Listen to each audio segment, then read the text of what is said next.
नमस्कार, मैं सौरभ द्विवेदी।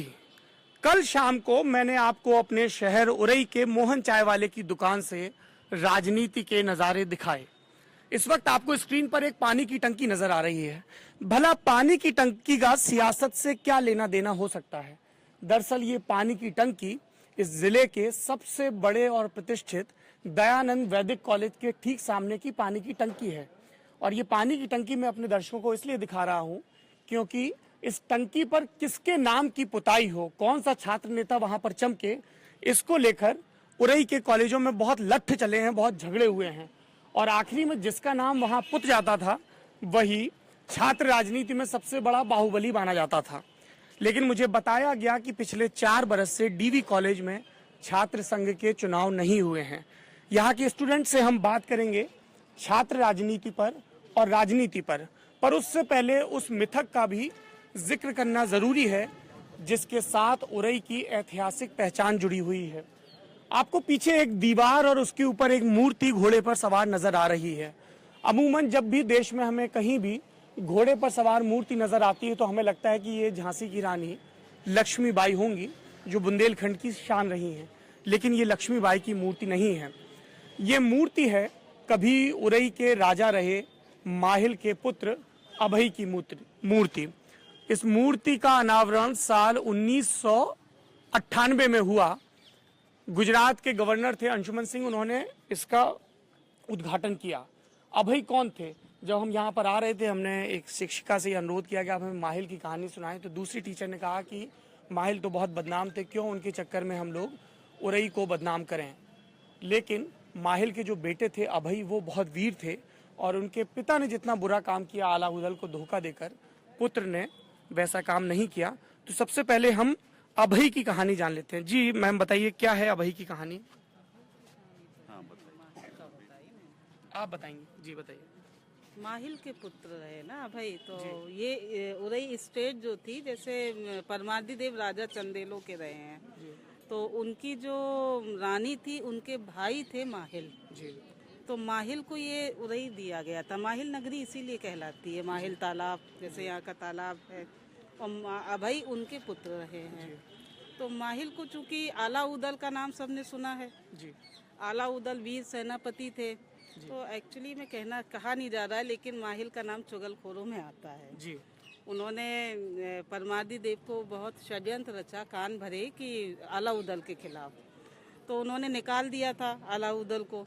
हालांकि रानी ने, उनकी अपनी बहन ने कहा था कि ये माहिल जो है ये गलत है कर रहा है और आप नहीं निकालिए, लेकिन उसके बाद नहीं माने, उन्होंने निकाला। कन्नौज के राजा ने उनको शरण दी, अपने राज्य का बना। वो जानते थे कि बहुत वीर है।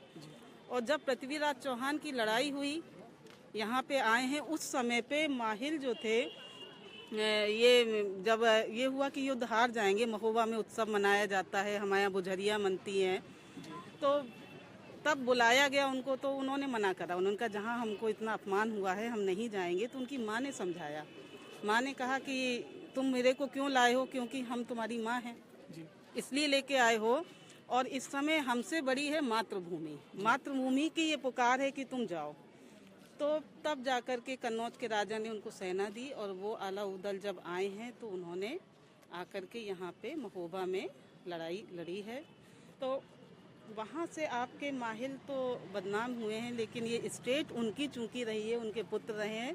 पुत्र का कहीं भी ऐसी कोई घटना नहीं आती जिसमें उनका अपमानजनक ऐसे कोई शब्द हम बोले जैसे माहिल में बोल रहे हैं।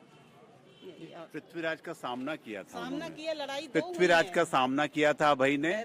और तमाम लोकोक्तियां हैं कि पृथ्वीराज से लड़ते लड़ते इनका धड़ अलग हो गया, सर अलग हो गया, लेकिन शायद बताते हैं खून में इतनी ताकत थी कि वो लड़ता रहा। ये लोकोक्तियां हैं, ये बात सही तो नहीं हो सकती, लेकिन उनका बलिदान इस अपने चंद्रावल के लिए था, पृथ्वीराज के विरुद्ध था, अपनी राष्ट्र के लिए था, अपनी मातृभूमि के लिए था। इसलिए वीर अभय कहा जाता है। मामा को तो उतना याद नहीं किया जाता, माहिल मामा को, लेकिन वीर अभय को याद किया जाता है। आप में से जिन दर्शकों की इतिहास में दिलचस्पी हो वो खोज कर आला और उदल के लोकगीत जरूर सुने। ये आज भी यहाँ पर गाए जाते हैं। और हालांकि ये 12वीं-13वीं सदी के योद्धा थे, लेकिन लोक व्यवहार में इनका देवताओं सा दर्जा है। हमारे घरों में शादियां होती हैं तो इनकी पूजा होती है। और सावन में त्योहार में इनको श्रद्धांजलि अलग से 1182 अर्पित की जाती है। जी, 1182 की लड़ाई में हुआ था, बैरागढ़ में लड़ाई हुई थी। तो आल्हा उदल की ये जो साथी थे वीर अभय, उनकी जमीन पर हम हैं और बहुत सारी वीरांगनाएं यहाँ पर बैठी हुई हैं, उनसे बात करते हैं। क्या नाम है आपका?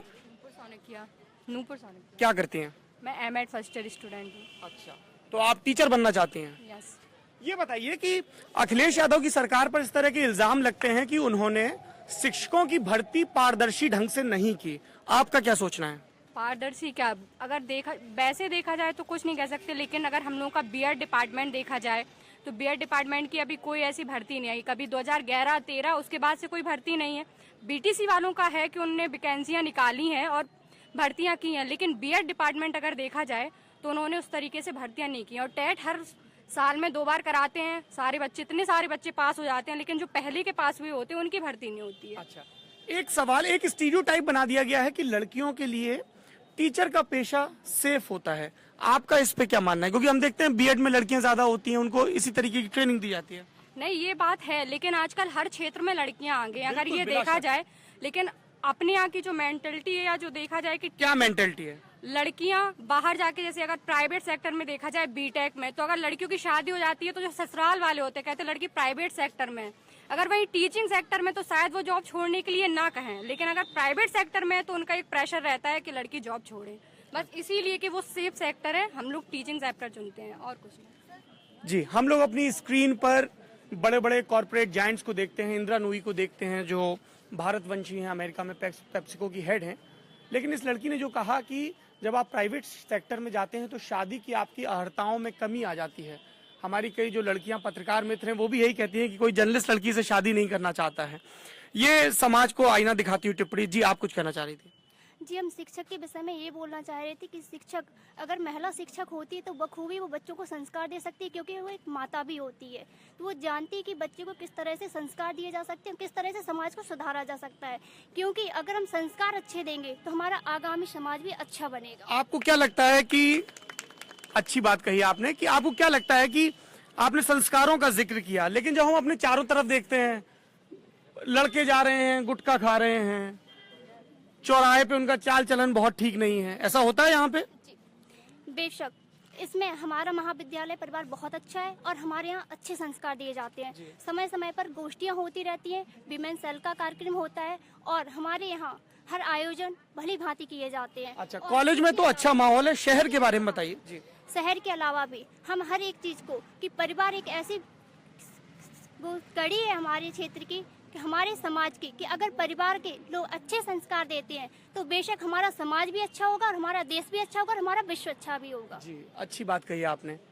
ऊपर चढ़ते हैं। हाँ, आप कुछ कहना चाहेंगी? नहीं, क्यों? ऐसे ही। क्या करती हैं आप? क्या करती हैं? सर मैं एमएड कर रही हूँ, एमएड फर्स्ट। एमएड कर रही हैं, तो आपको भी टीचर बनना है? अच्छा, तो ये बताइए कि यहाँ पर ये तो सबसे अच्छा है, लेकिन हमने सुना है कि यहाँ पे कई कॉलेज हैं, प्राइवेट कॉलेज भी, जहाँ पर पढ़ाई होती है। तो आप लोगों ने प्राइवेट कॉलेज के बजाय ये कॉलेज क्यों चुना? आप पढ़ने में ज्यादा अच्छी रही होंगी मेरे ख्याल से। नहीं, ऐसा नहीं है, एवरेज स्टूडेंट हूँ, पढ़ाई भी हूँ और ये है कि अतर्रा भी हम लोगों को प्रोवाइड हुआ था, हम दोनों को ही, लेकिन हम लोगों ने अतर्रा ना लेके डीवीसी को प्रेफर किया, बिकॉज इसके बारे में मैंने बहुत सुना था। मैं फर्स्ट टाइम डीवीसी आई हूँ एमएड करने के लिए, लेकिन ये है कि यहाँ की रेगुलरिटी, यहाँ की पंक्चुअलिटी, यहाँ के टीचर्स, जो टीचर्स का नॉलेज है स्टूडेंट्स के प्रति, उनके जो रवैया है ना वो बहुत अच्छा। और यहाँ की पढ़ाई के बारे में तो मतलब अच्छा, आपने पढ़ाई का जिक्र किया, ये बताइए राजनीति में बहुत सारी महिला नेता हैं, क्या आपको उनमें से कोई नेता ठीक लगती है? वैसे तो राजनीति में ज़्यादा रुचि नहीं है, फिर भी अगर पॉलिटिशियंस की बात की जाए तो मेरी फेवरेट लीडर जो है सुषमा स्वराज है। क्यों? क्योंकि उनकी जो भी टिप्पणियाँ होती है एकदम बेबाक होती है, हर एक के बारे में बोलती हैं, फिर वो बात चाहे गलत हो, खुद की पार्टी की हो या दूसरों की पार्टी की हो, वो अच्छी है और ये खुल के बात रखती हैं। गर्ल्स के अधिकारों के लिए भी लड़ती हैं। मेनका गांधी जी भी हैं जो कि महिला बाल विकास से हैं, जो उन्हें भी मैं बहुत ज़्यादा पसंद करती हूँ। और कई सारे अधिकार हैं जो हमारी सरकार लड़कियों के लिए बनाती है, कहीं खामियां हैं, कहीं बहुत खूबियां। ये बताइए कि उत्तर प्रदेश की मुख्यमंत्री रही हैं कई बार मायावती, उनके बारे में आपके क्या विचार हैं? Sir no comment, no comments. जी, आप बताइए। यह हमारे लिए सबसे बड़ी गर्व की बात है कि वो महिला होकर के आगे आई और उन्होंने महिलाओं का उत्साहवर्धन किया। यही हमारे लिए सबसे अधिक महत्वपूर्ण बात है। चलिए, ये एक अच्छा वेलकम चेंज है। अमूमन हम जब कॉलेजेस में जाते हैं तो हमें बीएसपी के बहुत सपोर्टर नहीं मिलते हैं। आपका क्या नाम है? जी मेरा नाम करिश्मा। करिश्मा। जी अच्छा, तो करिश्मा क्या करती हैं आप यहाँ? कौन सी क्लास में पढ़ाई कर रही हैं? ये बीए फर्स्ट ईयर कर रही हूँ। क्या आगे चल के क्या करना चाहती हैं? जीवन में कोई लक्ष्य तय किया है आपने? टीचर बनना चाहती हूँ। टीचर बनना चाहती हैं, क्यों? सर टीचर बनना पसंद है। टीचर बनना पसंद है। अच्छा, और कुछ स्टूडेंट्स यहाँ पे बैठे हैं, उनसे बात करते हैं। क्या नाम है आपका? जी मेरा नाम उत्तम देवी है। उत्तम देवी, आप कहाँ की रहने वाली हैं? मैं जिला हमीरपुर मंगरौट की रहने वाली अच्छा, हमीरपुर अपने दर्शकों के लिए बता दें, ये दूसरा जिला है, यहाँ का पड़ोसी जिला है। आप हमें उत्तम देवी जी ये बताइए कि हमीरपुर में क्या कॉलेज नहीं है, आपको यहाँ पढ़ने क्यों आना पड़ा? हूँ। जी हमीरपुर में कॉलेज है, लेकिन हमारे गांव से जितनी दूरी उरई की है उतनी ही राट की है, लेकिन राट में अगर हम एडमिशन ले तो वहाँ ज्यादा चलना पड़ता है, इसलिए हमने उरई में एडमिशन लिया। और मतलब नजदीक है जो कॉलेज वो प्राइवेट है। प्राइवेट कॉलेज, तो वहाँ पे फीस वगैरह ज्यादा होगी? जी सर। क्लास वगैरह भी लगती है ठीक से वहाँ पे? प्राइवेट कॉलेज में क्लास नहीं लगती। ये उत्तर प्रदेश की एक बड़ी समस्या है। कई जिलों में ताकतवर लोगों ने शिक्षा विभाग के साथ मिलकर बहुत सारे प्राइवेट कॉलेज तो खोल लिए, लेकिन आप कहीं भी किसी भी प्राइवेट कॉलेज में चले जाएं जो बीए और एमए की डिग्रियां बांट रहे हैं, वहां पर शिक्षा का स्तर उतना अच्छा नहीं है और सहूलियतें भी कम हैं। हाँ, आप कुछ कहना चाह रही थी, क्या नाम है आपका? एक सेकंड माइक पे बोलिएगा जी। मेरा नाम फैजी खान है और मैं फोर्थ सेम की स्टूडेंट हूँ, मास्टर ऑफ साइंस से।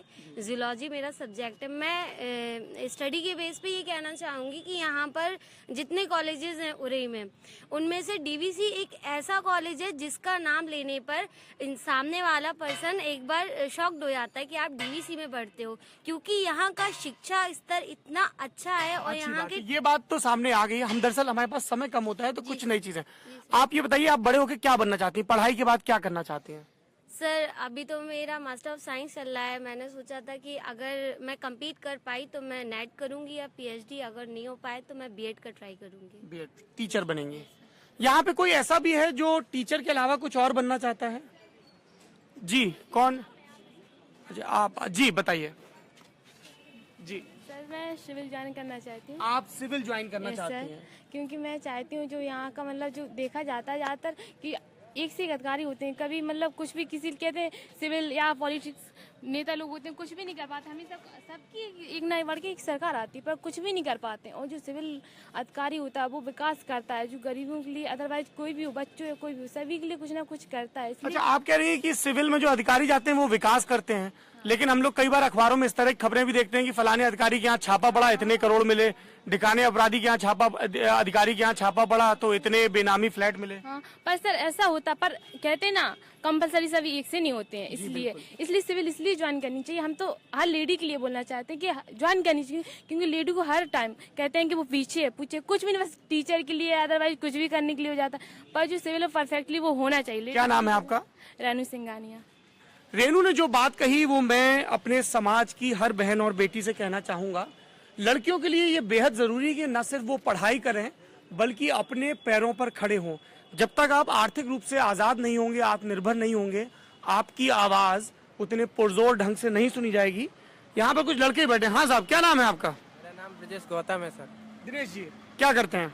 मैं सर बीएससी फाइनल हो गई, आईटीआई सर कंप्लीट हो गई सर। आईटीआई कंप्लीट हो गया। अच्छा, ये बताइए कि जो प्रधानमंत्री हैं नरेंद्र मोदी, वो स्किल इंडिया की बहुत बात करते हैं। वो कहते हैं कि युवाओं को स्वरोजगार के लिए ये जरूरी है कि बहुत सारे इस तरह के इंस्टीट्यूट खोले जाएं। आपने आईटीआई किया है, आपको क्या रोजगार की उम्मीदें हैं?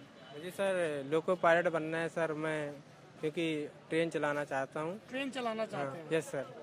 ट्रेन चलाना आजकल बड़े खतरे का काम हो गया है, पटरियां उखड़ जाती हैं। नहीं सर, क्योंकि मेरी बचपन से चॉइस है कि मैं लोको पायलट ही बनूंगा सर। बचपन से चॉइस है? क्या आपके परिवार में कोई रेलवे में था? ये किस तरह से चॉइस आ गई?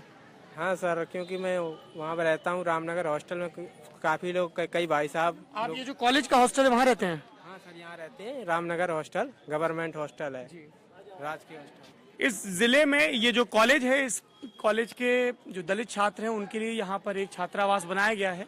उस छात्रावास की भी एक लंबा राजनीतिक इतिहास है। वहाँ के पढ़े स्टूडेंट्स कई बार यहाँ के प्रेसिडेंट रहे हैं छात्र संघ के, और वहीं के पढ़े ब्रजलाल खाबरी बहुजन समाज पार्टी के टिकट पर सांसद भी रहे हैं।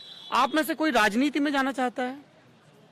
कोई नहीं जाना चाहता। शायद इसकी एक वजह यह भी है कि पिछले 4 बरस से यहाँ पर चुनाव नहीं हुए हैं। आपका क्या नाम है? राम बाबू। जोर से बोलिए। राम बाबू कहाँ के रहने वाले हैं? चतेला के। चतेला के रहने वाले हैं, डिस्ट्रिक्ट जालौन। जी, गुलौली चतेला डिस्ट्रिक्ट जालौन। क्या करना चाहते हैं आप बड़े होके? हम क्या होता है? आपको नहीं पता है? तो आपने कुछ तय नहीं किया कि आगे चल के जीवन में आप क्या करना है? समाज की सेवा करेंगे। समाज की सेवा तो सब करते हैं यार, हम भी समाज की सेवा कर रहे हैं। जब बताओ तुम्हारा ब्याह होगा? नहीं हुआ। तो आजकल कहा था कि मोड़ा को जब तक बीए ना हो तब तक ब्याह नहीं होता, ऐसी बात है क्या? नहीं तो हो जाएगा बिना उसके भी? नहीं। तो करो कैसे, घर कैसे चलेगा? कुछ तो काम करना पड़ेगा ना। जी क्या करोगे? करना पड़ेगा। हम सोच रहे हैं कि क्या बोलते हैं, पुलिस की नौकरी लग जाए। कैसी नौकरी? पुलिस की। पुलिस की नौकरी लग जाए। पुलिस की नौकरी के लिए तो बहुत फिजिकली फिट रहना पड़ता है। आप दौड़ते भागते हैं? दौड़ता हूँ मैं। दौड़ते हैं? कितने किलोमीटर दौड़ते हैं? कम से कम 5 किलोमीटर। 5 किलोमीटर। खूब दूध पीते हैं? गुटखा उटका तो नहीं खाते हैं? वेरी गुड, दांत दिखा रहे हैं अपने। ये गुटखे का जिक्र इसलिए भी है क्योंकि उरई को एक वक्त में कानपुर के साथ गुटखा कैपिटल भी कहा जाता था। यहाँ का एक भैरव गुटखा है, बड़ा मशहूर है, और यहाँ का हर दूसरा नौजवान आपको वो गुटखा चबाता हुआ मिल जाता था। और एक वक्त तो ऐसा आया जब गुटखा खाना कोई बुरी बात भी नहीं रह गया। हाँ जी, आपका क्या नाम है? सर शिवम झा। शिवम, क्या करते हैं? सर बीएससी करता हूँ। आगे क्या करेंगे? आगे क्या सोचा है? आगे कुछ नहीं सर, ये एआईएफ में जाना चाहता हूँ सर। एआईएफ? एआईएफ क्या होता है? Indian air force. Indian air force. तो वो तो आईएएफ हो गया ना? हाँ सर, आईएएफ सर। आईएएफ हो गया। तो उसके लिए क्या तैयारी कर रहे हैं आप? सर कुछ नहीं, अभी सर सीडीएस की तैयारी कर रहे हैं सर। अच्छा, आप सब लोगों से मेरा एक सवाल है। उरई जिला मुख्यालय है, क्या कोई ऐसा नेता है जिसने उरई या जालौन जिले के लिए कोई बहुत अच्छा काम किया हो? कोई नेता आपको पसंद है? ऐसा कोई नेता नहीं है। तो ये बताइए कि अभी चुनाव होने वाले हैं, 23 फरवरी को चौथे चरण में उरई में चुनाव है, तो आप लोगों का वोट भी बन चुका है, तो आप लोग किस आधार पर वोट देंगे जब कोई अच्छा नेता ही नहीं है? सर अखिलेश यादव को देंगे क्योंकि उन्होंने हम लोगों के लिए बहुत कुछ किया है। अखिलेश यादव के लिए उन्होंने, अखिलेश यादव बार बार इस बात पर जोर दे रहे हैं कि युवाओं के बीच उनका बहुत सपोर्ट है, एक सपोर्टर मिल गए। नरेंद्र मोदी का भी कोई सपोर्टर है क्या? अच्छा, आप हैं जी। नरेंद्र मोदी को क्यों? क्योंकि सर वो मुख्यमंत्री, वो प्रधानमंत्री हैं और उन्होंने जो इंडिया के लिए नए नए प्रोग्राम जैसे स्किल इंडिया है या मेक इंडिया या डिजिटल इंडिया है वो सब किया है। तो अगर उनकी सरकार हमारे प्रदेश में बनती है तो प्रदेश भी उतने ही तरह से आगे बढ़ेगा, तो इसलिए मैं उन्हें वोट करना चाहूँगी। राहुल गांधी बुंदेलखंड का कई बार दौरा कर चुके हैं और उनकी जब केंद्र में सरकार थी तो उन्होंने बुंदेलखंड विकास निधि दी। क्या कोई राहुल गांधी से भी प्रभावित है? कोई प्रभावित नहीं। ये लगभग हर कैंपस में हमें, आप उनसे ही प्रभावित हैं? सर मैं पॉलिटिक्स के लिए एक चीज़ कहना चाहूँगी। मैं बीएससी फर्स्ट ईयर में आई थी यहाँ पे, तब फर्स्ट इलेक्शन हुआ था मेरे सामने, और जो ये 4 साल का गैप दिया हुआ है उसके पीछे ये रीज़न है कि यहाँ के जो बॉयज़ हैं वो इलेक्शन को लेके एक ऑनेस्टी नहीं रखते हैं। वो क्या करते हैं? मतलब दंगा करेंगे, स्ट्राइक करेंगे, टीचर्स को परेशान करेंगे, कॉलेजेस में ताला लगा देंगे और बाहर बैठ जाएंगे। ये सब चीज़ें करते हैं जिसकी वजह से हमारी स्टडी में प्रॉब्लम आती थी। इसलिए ये जो 4 साल का चुनाव है ये रद्द कर दिया गया और ये हमारे टीचर्स की तरफ। ये आपने ठीक जिक्र किया। एक समय ऐसा आया था जब उत्तर प्रदेश में जो कॉलेज थे वो छात्र राजनीति के बहाने गुंडई का अड्डा बन गए थे। डीवीसी कॉलेज भी इससे बहुत ज्यादा अछूता नहीं था। ये बिल्डिंग दिखाइए अमितेश, ये जो आपको पीले रंग की इमारत नजर आ रही है ये वैसे तो कॉलेज की लैब और दूसरे डिपार्टमेंट के लिए थी, लेकिन लंबे अरसे तक यहाँ पर उत्तर प्रदेश की जो रिजर्व पुलिस थी वो बैरक बनाकर रही। जो हमने श्रुतियां सुनी है कि साहब 15-20 साल पहले ऐसा भी माहौल था डीवीसी कॉलेज में, इतनी गड़बड़ियां हो गई थी कि एग्जाम होते थे और स्टूडेंट लिख के कॉपियां फेंक जाते थे और समेट ली जाती थी। डीवीसी जी। और फिर यहाँ पे पीएससी की बैरक पूरी लेटी रहती थी और जब भी छात्र ज्यादा गड़बड़ी करते थे तो प्रिंसिपल को मजबूर होके पीएससी के जवानों को बुलाना पड़ता था। वो जब लाठियां फटकारते थे तो सब ठीक हो जाते थे। और जैसा उस स्टूडेंट ने जिक्र किया कि इसी वजह से शायद चुनाव नहीं हो रहे। यहाँ पे हमारे साथ प्रोफेसर साहब मौजूद हैं। एक सर ये बताइए कि आपके पढ़ाए स्टूडेंट तो सांसद बने हैं, गंगाचरण राजपूत, ब्रजलाल खाबरी, फिर ये गड़बड़ कैसे हो गई एकदम से? जो लड़कियों को लग रहा है कि साहब गुंडई बहुत होती है, दंगे बहुत होते हैं। उनको सीधा डायरेक्शन नहीं मिल पा रहा है। जितने भी यहाँ के नेता निकले हुए हैं वो अपने स्वार्थ की राजनीति में लग गए। उनका ना तो कोई ध्यान यहाँ के युवकों के लिए है, ना स्टूडेंट्स के लिए है, ना कोई उनके पास पॉलिसी है। वो केवल सेल्फ सेंटर्ड होकर रह गए, इसलिए सब मामला गड़बड़ हो रहा है। जहाँ तक युवा नेताओं की बात है तो मेरे हिसाब से एज ए टीचर मैं समझता हूँ कि किसी भी ग्रुप में हो या किसी भी पॉलिटिक्स में हो, विजय चौधरी एक उभरता हुआ नेता है जिसके मन में कुछ करने की भावना तो है। मैं पार्टी पॉलिटिक्स की बात नहीं कर रहा, एज ए मैन वो बहुत अच्छा आदमी है। विजय चौधरी का प्रोफेसर साहब ने जिक्र किया। विजय चौधरी उरई सदर से बीएसपी की सीट से चुनाव लड़ रहे हैं। उनकी माताजी नगर पालिका की अध्यक्ष हैं और वो भी एक बार नगर पालिका के अध्यक्ष रह चुके हैं। हाँ साहब, क्या नाम है आपका? आप नेता हैं क्या? नहीं, नेता नहीं, एज स्टूडेंट, पूर्व स्टूडेंट हूँ। प्लस अभी जॉब, जोर से बोलिए। हाँ, पूर्व स्टूडेंट, कलेक्ट्रेट में जॉब कर रहा हूँ। कलेक्ट्रेट में जॉब कर रहे हैं। तो ये बताइए कि स्टूडेंट पॉलिटिक्स होनी चाहिए कि नहीं होनी चाहिए? बिल्कुल होनी आपने की अपने जमाने में? चाहिए। अच्छा, तो लेकिन अब चुनाव वगैरह तो होते नहीं है। चुनाव बंद हो गए इस समय, लेकिन होने चाहिए। चुनाव सही रहता है, अनुशासन में होना चाहिए। तो ये बताइए, उरई में किसका माहौल ठीक लग रहा है चुनाव में? पार्टी से संबंधित जी, पार्टी से संबंधित तो किसके बारे में, पार्टी सभी सही है, वो तो क्या है। पार्टी सब कैसे सही हो सकती है? ये तो आप लोग देखो इतना मीठा जवाब देते हैं कि एकदम से लगता है कि सारी चीजें बड़ी अच्छी हैं, सब नेता सही हैं, सब पार्टी सही है। जब जो हमारे प्रोफेसर साहब बोल रहे हैं तो वही पार्टी सही होगी, जो है ना। अच्छा, जो प्रोफेसर साहब बोल रहे हैं वही पार्टी सही होगी। आपका क्या नाम है? अशोक कुमार रंजन। अशोक जी, क्या करते हैं आप? यहीं पे जॉब करते हैं, क्या जॉब करते हैं? Driver assistant.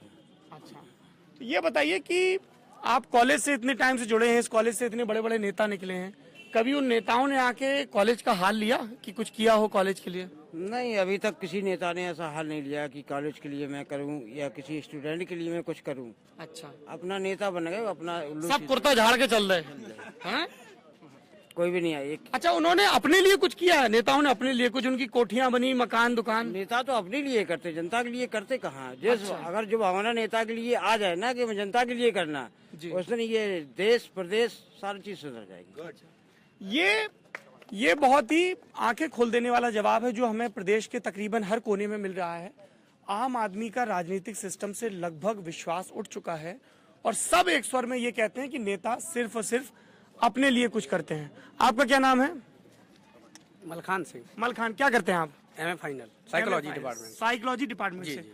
तो आप बताइए, यहाँ के नेताओं की साइकोलॉजी में क्या गड़बड़ है? सर, मैं यहाँ का नहीं हूँ, मैं महोबा का हूँ। तो यहाँ कैसे आ गए आप? सर, यहाँ इसलिए आया कि मेरे वहाँ उधर साइकोलॉजी एमए नहीं था।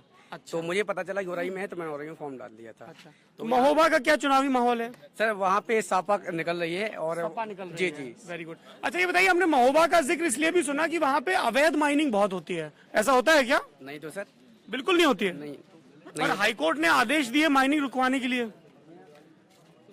आपको जानकारी नहीं इस बारे में? मुझे जानकारी। अच्छा, ये बताइए, एमए के बाद क्या करना चाहेंगे आप? सर, मैं पीएचडी करना चाहता हूँ। पीएचडी, उसके बाद? सर, नेट क्वालिफाई करूंगा। नेट क्वालिफाई करेंगे। आपका क्या नाम है? पवन कुमार। क्या करते हैं पवन जी? एमए। एमए। आप क्या करना चाहेंगे आगे? हम फिलहाल तो अभी यहाँ से अध्यक्ष को चुनाव की तैयारी कर रहे थे। अच्छा, आइए आइए आइए। क्या नाम है आपका? क्या करते हैं उमेश जी? क्लर्क हैं। और कर्मचारियों के नेता भी हैं। तो ये बताइए, यहाँ के कर्मचारियों को क्या दिक्कतें हैं? सर, बहुत सी दिक्कतें हैं। बताइए, क्या दिक्कतें हैं? कॉलेज में कर्मचारियों के लिए दिक्कत सर? क्या दिक्कतें हैं? नहीं, कॉलेज के कर्मचारियों को कोई दिक्कत नहीं सर यहाँ पे। अच्छा, ये प्रिंसिपल साहब सामने खड़े हैं इसलिए दिक्कत नहीं है? सर नहीं, प्रिंसिपल साहब यहाँ है ही नहीं। अच्छा, हाँ, तो दिक्कतें नहीं है कुछ भी? बिल्कुल, सब आनंद मंगल है। बढ़िया। तो फिर आप ये बताइए, कर्मचारी नेताओं का काम होता है कर्मचारियों की दिक्कतें उठाना। जी। दिक्कत कोई है नहीं, तो नेताजी के पास काम क्या बचा? कभी कभी दिक्कत आती है, उसके लिए सब लोग खड़े रहते हैं। अच्छा, हर जगह गुटबाजी है। हर जगह गुटबाजी है, यहाँ भी गुटबाजी है। अच्छी बात है। अच्छा, आपका क्या नाम है? आप तो शायद खिलाड़ी रहे हैं, क्या खेलते थे? मैं एथलेटिक्स में रहा हूँ। कौन से गेम में? फुटबॉल में। अच्छा, ये बताइए कि छोटे जिलों से बहुत स्पोर्ट्स पर्सन क्यों नहीं निकलते हैं, वजह क्या है? आजकल जब तक ये मीडिया के जरिए हैं, हम तो काफी बढ़ाने की सोचते हैं गेम्स के बारे में। अभी मैंने सरकारों को क्या करना चाहिए इसके लिए? सरकारों को खास तौर से स्टेडियम में हैं, बच्चों को सुविधा देनी चाहिए। हैं, यहाँ सुविधा किसी के हाल की मिलती नहीं है किसी भी तरह से यहाँ पर गेम्स में। अब जैसे मैं डीसीए डिस्ट्रिक्ट का यहाँ पर मैं क्रिकेट का मैं चला रहा हूँ यहाँ पर डिस्ट्रिक्ट का है, तो मगर यहाँ से पैसा तो किसी तरह से आता है। अच्छा, आप फुटबॉल खेलते हैं, क्रिकेट खेलते हैं? है, मैं क्रिकेट भी खेलता हूँ और मैं एथलेटिक्स में हूँ। अच्छा, यहाँ पे ये हिंदुस्तान में कहा जाता है कि क्रिकेट की वजह से दूसरे गेम्स उतना आगे नहीं बढ़ पाए। माँ, गेम तो बढ़े मगर बच्चा को उस चीज में रुचि नहीं लेता। आजकल तो जो नेट के जरिए है, बच्चा बस फिर मोबाइल में लगा रहता है। यहाँ पर मैं पेपर में भी निकाल रहा हूँ तमाम तरह की है, मगर यहाँ पर बच्चे निकलना चाहते नहीं है। बच्चे निकलना नहीं चाहते हैं। क्या करना चाहते हैं बच्चे? बच्चे तो सिर्फ मोबाइल और नेट में बिजी रहना चाह रहे हैं आजकल तो। लेकिन प्रधानमंत्री तो ये कहते हैं कि ये जो अच्छा ये बताइए, जैसे अखिलेश यादव ने कहा कि उनकी सरकार आई तो वो समाजवादी स्मार्टफोन, आप में से कितने लोगों ने फॉर्म भरे हैं समाजवादी स्मार्टफोन के लिए? सब मिलेगा नहीं, ऐसा क्यों लगता है आपको मिलेगा नहीं? लैपटॉप नहीं मिला, पर वो तो बड़े बड़े पूरे पन्ने के लोगों को मिला, लेकिन बड़े और जॉब स्टूडेंट को, पर्टिकुलरली स्टूडेंट को किसी को नहीं मिला। नहीं, पर अखिलेश यादव तो एक पूरे पन्ने का इश्तेहार देके ये कहते हैं कि उन्होंने। सर आप ये बताओ, लैपटॉप से होगा क्या? अभी तक आप सिर्फ लैपटॉप फोन ही बांटोगे। मैनिफेस्टो में कौन से आपने स्टूडेंट और एजुकेशन की बात करी है? सर आप लैपटॉप फोन की बात करो। मैं तो उस पार्टी को वोट दूंगा और जिसके मैनिफेस्टो में आपके एजुकेशन सही करने की व्यवस्था हो, आपके स्टूडेंट को आगे बढ़ानी हो, बेरोजगार देने की हो। अच्छा, तो ये बताइए कि अच्छा, तो अखिलेश यादव या इससे पहले की मायावती सरकार ने स्टूडेंट्स के लिए कुछ किया है? कुछ नहीं, मूर्तियां बनवाई है। एक ने वो अपने सैफई में कैटरीना कैफ का डांस करवाया। सैफई में कटरीना कैफ का डांस करवाया, ये अखिलेश सिंह अखिलेश सर सैफई और मायावती मूर्ति लग गई, जिंदा रहते मूर्ति लग गई, और बाई चांस बहन जी चलेंगी तो हमारे घर के ऊपर भी मूर्ति लग जाएगी। समय तो ऐसे ही है। अच्छा, और क्या नाम है आपका? अंकित रावत। अंकित जी, आप क्या करते हैं? सर मैं ABC student union Delhi university से हूँ। दिल्ली यूनिवर्सिटी से, और रहने वाले यहाँ के? यहाँ को मैं। अच्छा, ये बताइए कि यहाँ के कॉलेजेस में और दिल्ली के कॉलेजेस में आपको क्या फर्क नजर आता है? सर पहले तो आप देख लो बिल्डिंग, स्टूडेंट सेफ्टी, यहाँ कोई पर्टिकुलरली कोई लड़कियों के लिए रूम नहीं है। आप लड़कियां यहाँ धूप में बैठी हैं, नहीं बाहर रोड पे बैठेंगी क्या? कहाँ गर्ल्स रूम खुला है सर? हाँ खुला है तो वही ठीक है। अच्छा, एक सेकंड देखिए जी, अच्छा ठीक है। आप देखिए, ये थोड़ा बाहरी बनाम अंदरूनी का मामला हो जाएगा। अच्छी बात है कि आप दिल्ली, अच्छी बात है कि आप दिल्ली में पढ़ते हैं, लेकिन आप यहाँ के कॉलेज वालों को बोले गर्ल्स रूम नहीं है, वो देखिए वहाँ पे गर्ल्स रूम है। अच्छा ये बताइए, जी ये बताइए, जी अच्छा ये बताइए कि अभी भी लड़कियां बाहर बैठना चाहती हैं, गर्ल्स रूम में नहीं बैठना चाहती, तो गर्ल्स रूम की जरूरत क्यों पड़ी? अब गर्ल्स रूम की जरूरत पड़ी क्योंकि लड़कियां बैठे तो उनके लिए गर्ल्स रूम बनाया गया है, लेकिन जाती नहीं वहाँ। पार्टी पे लड़कियों ने इतना विरोध किया, बोली हम देखने में बैठने में दिक्कत होती है, पेड़ कटो उसी चक्कर में कि बैठे ना लड़कियां, फिर भी बहुत विरोध किया। इसलिए कटवाया गया कि लड़कियां ना बैठे? हाँ, क्योंकि ये लोग बाहर बैठ के कॉलेज में अलग से जाती ही नहीं पढ़ने, यहीं बैठ के टाइम पास करती है। कई लड़कियां हंसती हैं, इसीलिए कई लड़कियां पेड़ के नीचे बैठी टाइम पास करती रहती हैं। कॉलेज में आके केवल टाइम पास करना है, और बाद में चुनाव, शासन का चुनाव होता है, उसमें कहती हैं कि लड़के धांधली करें। लड़कियों की गलती है इसमें केवल। अरे बाप रे, क्या नाम है आपका? मैं भी छात्र संघ नेता हूँ। अच्छा, आप छात्र संघ के नेता हैं। ये बताइए नेताजी कि यहाँ चुनाव तो हो नहीं रहे हैं। अब मैं जवाब दूंगी। जी बताइए बताइए। देखो, सबसे पहले मैं अपना परिचय देती हूँ। मैं यहाँ पर 2013-14 के सेशन में कला संकाय मंत्री रही हूँ, निर्विरोध हूँ, और मैं यहाँ की राजनीतिक व्यवस्था को भी बहुत अच्छे से जानती हूँ और शैक्षिक व्यवस्था को भी जानती हूँ। हर टीचर चाहता है कि उसका बच्चा अच्छा बने। इन्होंने जो बात कही, ये कह रही है कि लड़कियां टाइम पास करती हैं, उस पे आप लोगों का क्या कहना है? लड़कियां टाइम पास करती हैं, एक मिनट आप ये बता दीजिए। नहीं पिछले आप जो रिजल्ट देखते ये ना तो ये माइक मत पकड़िए प्लीज। हमारा आक्रोश का मुद्दा है, न हमारा झगड़े का मुद्दा है। हम लोग कॉलेज में है और कॉलेज की मर्यादा का भली भांति निर्वहन भी करेंगे, ठीक है। अब ये लड़कों को देखना होता है कौन आता है, कौन क्या करता है और अपने संस्कारों को किस तरीके से निर्वाह करता है। जी, आपका क्या कहना है? एक बात मैं कहना चाहूंगी, आप इन 4 सालों के अंदर जो टॉप में हमारे बच्चों को कॉलेज के पुरस्कार दिया जाता है लाइब्रेरी में, उनमें चेक कर लीजिएगा कि कितने बॉयज हैं और कितने गर्ल्स हैं। आपको उसका सवाल ये बताइए। अच्छा, कितने लोगों को लगता है कि लड़कियां ज्यादा मेहनत से पढ़ाई करती हैं लड़कों के मुकाबले इस कॉलेज में? टीचर्स को भी लगता है, और आप कह रहे हैं कि लड़कियां पेड़ के नीचे बैठ के टाइम पास करती हैं? सभी लड़कियां करती हैं। अच्छा, कोई लड़कियां ऐसी जो मतलब छात्र संघ के लिए बदनाम करती हैं। अच्छा, एक बात बताइए मुझे कि चूंकि लड़कियों के पास ये व्यवस्था नहीं है कि वो बाहर कहीं सड़क पे बैठ सकें, कहीं दुकानों में, कॉलेज में आती है पढ़ाई करने के लिए, मतलब हर की नहीं कह रहे क्या मैं, सभी लड़कियां, कुछ लड़कियां ऐसी हैं जो कॉलेज का माहौल खराब करती हैं। लड़कियां कॉलेज का माहौल खराब करती हैं? देखिए नहीं, एक बात देखिए, लोकतंत्र है, सभी को अपनी बात कहने का हक है। ये एक बात कह रहे हैं, पहले इनकी बात सुन लेते हैं। जी, तो लड़कियां कॉलेज का माहौल कैसे खराब करती हैं? सर जैसे लड़कियां आ रही, उसमें ये नहीं कह रहे कि सभी, ओनली 10-5% ऐसी होंगी जो कॉलेज में आती हैं बैठती हैं। अरे तो एक बात बताइए, लड़कियां कॉलेज में, अपने कॉलेज में, एक सेकंड, अपने कॉलेज में जी जी एक सेकंड, मैं आप ही की बात कर रहा हूँ। लड़कियां, एक सेकंड हाथ मत पकड़िए, लड़कियां अपने कॉलेज में अपने कैंपस में पेड़ के नीचे बैठी हैं, तो क्या दिक्कत है इसमें? बैठे रहने दीजिए। पढ़ने आई सर, वो तो क्लास अटेंड। अरे यार, तो जब उनके टीचरन और पापा की चिंता है कि तुम्हारी चिंता है? वही तो सर, लड़कों के ऊपर क्यों डाला जाती है बात? क्या बात डाली जाती है लड़कों के ऊपर? लड़के दंगा करते, भला नहीं करते, हम जो करते केवल स्टूडेंट के लिए करते। स्टूडेंट के लिए करते? आपने स्टूडेंट्स के लिए क्या किया? सीटें बढ़ाने के लिए हम झांसी गए सर, सीटें कम थी यहाँ एमए में 80 नहीं बढ़ी सर, फिर भी यहाँ के कॉलेज प्रशासन ने साथ नहीं दिया। आप लोग सीट बढ़ाने के लिए बात करते हैं, मैं भी करती हूँ, मैं निस्वार्थ करती हूँ, परमार्थ के लिए करती हूँ, लेकिन ये बताइए क्लास में आप आते हो? रेगुलर आप क्लास में आते हैं? नहीं, रेगुलर नहीं। अच्छा एक बात बताइए, आप एक सेकंड, अरे लड़िए मत। देखिए आप लोग तो बहुत मर्यादित छात्र हैं, आपसे ये पूछ रही है कि आप क्लास में आते हैं, आप क्लास में क्यों नहीं जाते हैं? सर मैं राजनीति कौन करेगा? अच्छा, आप क्लास में क्यों जाते हैं? नहीं जाते हैं? जाते हैं सर, जब पढ़ने के लिए जाते हैं, जब जाते हैं क्लास अटेंड करते हैं, जब नहीं जाते तो। अच्छा ये बताइए, ये अच्छा बढ़िया अच्छी बात है कि आप लोग ऐसे वाद विवाद कर रहे हैं, ये बेहद जरूरी है, इससे दूसरों के भी विचारों पर चलता है। ऐसा माना जाता है कि नेतागिरी में वो लोग जाते हैं जो पढ़ाई में जिनकी दिलचस्पी नहीं होती है। जब दीदी की बात से हम सहमत है, 1 महीना कॉलेज में पिछले साल ताला डला रहा, इन्होंने क्या किया उसके लिए? हाँ बताइए। नहीं हाँ तो हम मान रहे हैं आपसे। मैंने ग्रेजुएशन ठीक है, ये विवाद बहुत बढ़ रहा है। हमारे बीच अभय द्विवेदी हैं। अभय द्विवेदी डीवीसी के स्टूडेंट रहे हैं, कई एजुकेशनल इंस्टीट्यूट चलाते हैं, रेड क्रॉस सोसाइटी से जुड़े हुए हैं और मतदाताओं की जागरूकता के लिए बहुत सारे कार्यक्रम चलाते हैं। अभय जी, ये अभी स्टूडेंट्स कह रहे थे कि साहब छात्र राजनीति बड़ी गड़बड़ चीज है, लड़के बोले लड़कियां यहाँ बैठी रहती हैं। आप इतने दशकों से यहाँ के स्टूडेंट्स को देख रहे हैं, खुद भी स्टूडेंट रहे, आपके आपके हिसाब से यहाँ के नौजवानों की दिक्कत क्या है? एक्चुअली मैं यहाँ का स्टूडेंट रहा हूँ, मैंने यहाँ से बीएससी करा हुआ है और मैंने उस समय अपने यहाँ जीएस सर का जमाना देखा हुआ है।